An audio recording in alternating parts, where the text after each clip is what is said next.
여러분 안녕하십니까, 진성호입니다. 윤석열 대통령이 이 헌법재판소의 탄핵 심판 재판을 상당히 많이 연구한 것 같습니다. 자, 오늘 이 헌법재판소에서 열린 2차 변론 준비 기일, 오늘 정청래 이 법사위원장을 비롯한 국회 측 내란죄 부분을 철회하겠다고 했습니다. 시간을 단축하기 위한 꼼수로 보입니다. 그리고 이 과정에서 헌법재판소의 재판관이 이런 아이디어를 줬다는 의혹이 제기되면서 지금 헌법재판소와 민주당이 내통했다는 비판도 나오고 있고, 이런 헌법재판소의 이 탄핵 심판이 정당한가 논란이 일고 있습니다. 그런데 이와 별도로 윤 대통령 측이 이 미국 연방대법원의 트럼프 케이스를 오늘 언급한 것으로 알려졌습니다. 자, 오늘 이 변론 준비 기일 두 번째입니다. 이제 다음에는 바로 변론 기일로 넘어갑니다. 이 윤 대통령 측이 인용한 트럼프 케이스는 뭘까요? 이걸 보면 윤 대통령 측은 헌법재판소의 탄핵 심판이 필요 없다, 이건 대상이 아니다라는 그런 법적 논리를 펼치기 시작했습니다. 자, 헌법재판소의 이번 탄핵 심판은 상당히 법적 다툼이 치열할 것 같습니다. 윤 대통령 측은 또 한덕수 국무총리 대통령 권한대행이 탄핵 소추안이 가결되면서 이 최상목 권한대행이 헌법재판관 2명을 임명한 것은 문제가 심각하다는 점도 이의를 제기했습니다.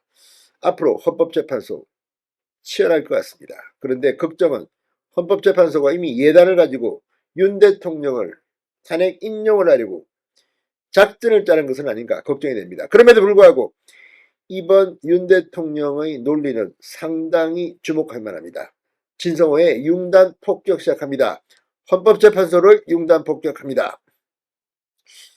자, 윤 대통령이 오늘 헌법재판소에 제출한 40페이지 분량의 답변서, 여기에 미국 연방대법원의 트럼프 판결을 언급하며 탄핵 심판 자체가 필요하지 않다고 주장한 것으로 알려졌습니다. 연합뉴스에 따르면 윤 대통령 측이 인용한 것으로 알려진 판례는 지난 7월 미국 연방대법원이 내린 도널드 트럼프 대통령 당선인 관련 판결입니다. 당시 대법원은 전직 대통령의 재임juk 공적인 행위, 그러니까 트럼프 대통령 당선인이 대통령으로 재임할 때 이루어진 공적인 행위는 형사기소를 면제받아야 한다며, 대통령의 행위가 헌법상 종국적이면서 전속적인 권한 내에서 이루어진 경우 의회는 권력 분립의 구조적 문제여서 그와 같은 행위를 규제할 수 없으며 법원은 이를 심사할 수 없다고 판시했습니다. 미 연방대법원의 판례입니다. 윤석열 대통령 측은 이 판결을 인용하면서 윤 대통령 역시 헌법 수호자로서 헌법 77조에 따라 국가 긴급권을 행사한 것이고 비상상황인지 여부에 관한 판단 권한은 전적으로 대통령에게 있다는 취지를 주장했다고 합니다. 대통령의 고도의 정치 행위인 통치 행위이므로 사법부가 이를 심사해서는 안 된다는 취지로 해석되고 있습니다. 통치 행위를 이유로 형사재판, 탄핵심판 등을 할 수 없는지에 관해서는 법조계의 견해가 엇갈립니다. 그러나 이번 윤 대통령의 문제제기 트럼프 판결은 상당히 중요한 근거가 될 것으로 해석됩니다.